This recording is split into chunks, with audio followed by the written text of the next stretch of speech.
മലയാള പ്രസംഗം മുഹമ്മദ് ഫൈസ് 5ാം ക്ലാസ്. തൊട്ടടുത്തത് മലയാള ഗാനം മുഹമ്മദ് ഷരീഫ് 5ാം ക്ലാസ്.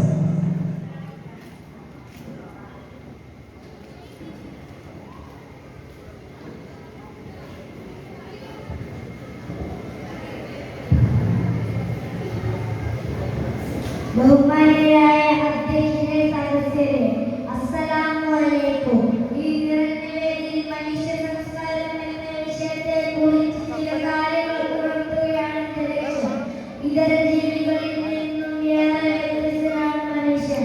ബുദ്ധിയും ചിന്താശേഷിയുമാണ് മനുഷ്യനെ വ്യത്യസ്തനാക്കുന്നത്. തിന്നുക, കുടിക്കുക, കുടുംബമായി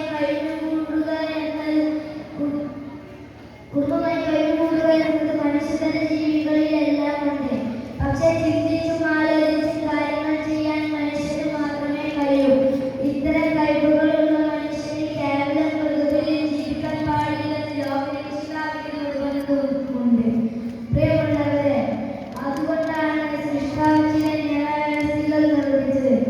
എന്ത് തിന്നണം, എങ്ങനെ പെരുമാറണം, അങ്ങനെ എന്തിന് സൃഷ്ടാവ് ചില നിയമവ്യവസ്ഥകൾ വെച്ചിട്ടുണ്ട്. പ്രിയമുള്ളവരെ, ഇന്നത്തെ ചില കാര്യങ്ങൾ എന്നെ നാണിപ്പിക്കുന്നില്ലേ? നാൽക്കാലികളെ പോലെ നടന്നു നിൽക്കുന്നു ഒരു കൂട്ടർ. ആണത് പെണ്ണത് മനസ്സിലാക്കാൻ തിരിച്ചറിയാനാകാത്ത വസ്ത്രമണിഞ്ഞ് അങ്ങാടികളിൽ ഉയർത്തുന്നു മറ്റൊരു വിഭാഗം. വന്യജീവികളെ നാണിപ്പിക്കും വിധം തെരുവിൽ കൂത്താടുന്ന മറ്റൊരു വിഭാഗം.